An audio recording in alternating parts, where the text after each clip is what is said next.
Para saudara dan saudari yang Tuhan cintai, selamat pagi dan selamat bertemu lagi dalam renungan harian dari Paroki Santo Fransiskus Assisi, edisi hari Jumat, tanggal 4 Juli 2025.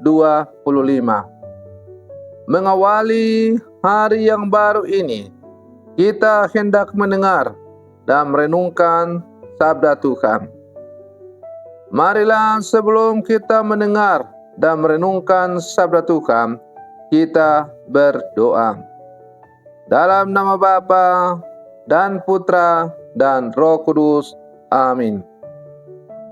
Allah Bapa yang Maha Kuasa, kami mohon agar Engkau dapat menolong kami untuk menjadi saluran kasih dan belas kasih-Mu bagi orang lain. Berikanlah kami kekuatan untuk melihat kebutuhan dan kerinduan hati orang lain dan untuk membagikan kasih-Mu kepada mereka. Bersabdalah ya Tuhan, kami siap mendengarkan.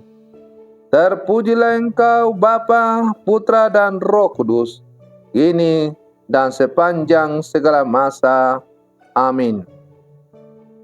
Para saudara dan saudari yang Tuhan cintai, sabda Tuhan yang hendak kita dengar dan kita renungkan untuk mengawali hari yang baru ini diambil dari Injil Matius pasal 9 ayat 9 sampai 13. Tuhan bersamamu.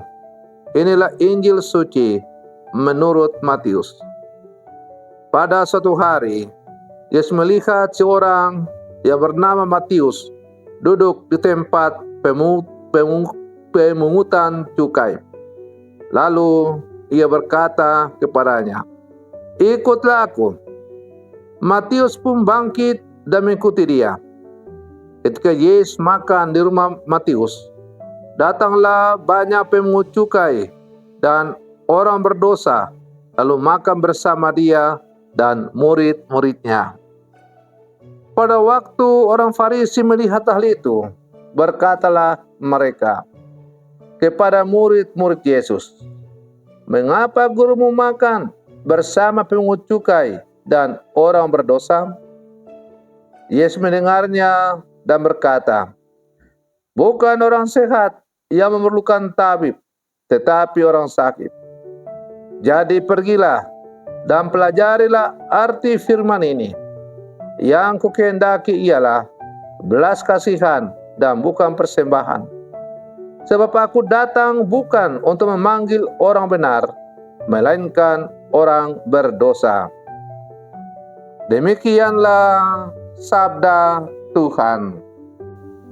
Para saudara dan saudari yang Tuhan cintai, melalui bacaan Injil yang baru saja diperdengarkan kepada kita oleh gereja pada hari ini, kita mendengar tentang panggilan Yesus kepada Matius, seorang pemungut cukai, untuk menjadi muridnya.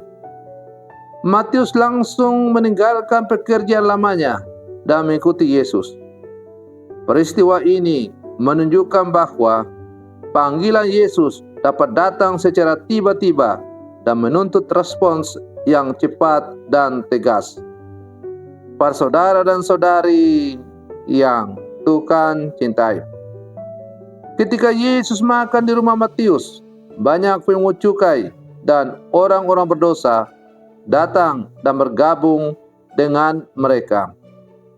Orang-orang Farisi kemudian mengkritik Yesus karena makan dengan orang-orang yang dianggap tidak suci. Yesus menjawab bahwa ia datang untuk memanggil orang-orang berdosa, bukan orang-orang benar.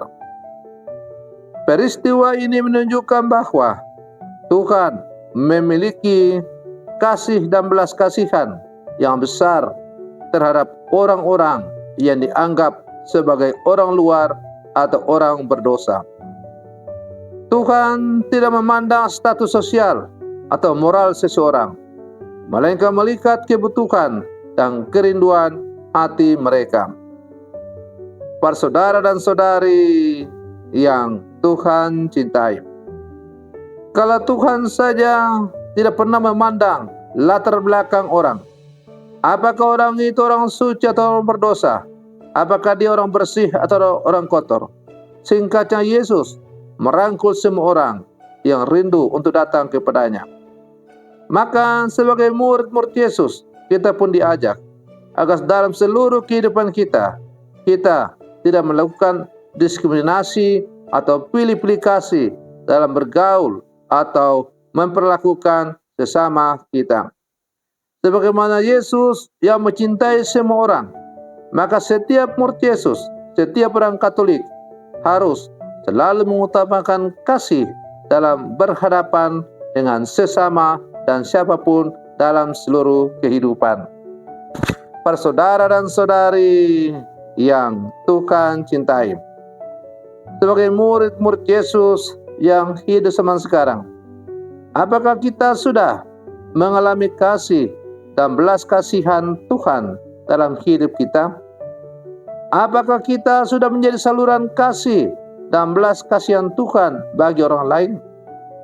Maka mari sebagai murid-murid Yesus yang hidup zaman sekarang, kita terus berlangkah maju bersama, bergandengan tangan, menyebarkan kasih kepada sesama kita. Kita semua dipanggil untuk menikmati belas kasih Allah dan hidup dalam kasih Allah itu. Maka mari kita terus berbagi kasih Allah dalam seluruh kehidupan kita. Maka dunia akan semakin damai, tentram, karena kasih Allah selalu menjiwai. Semoga permenungan saya untuk mengawali hari yang baru ini semakin menghantar kita untuk menjadi murid-murid Yesus yang sejati. Selamat pagi, Tuhan Yesus memberkati.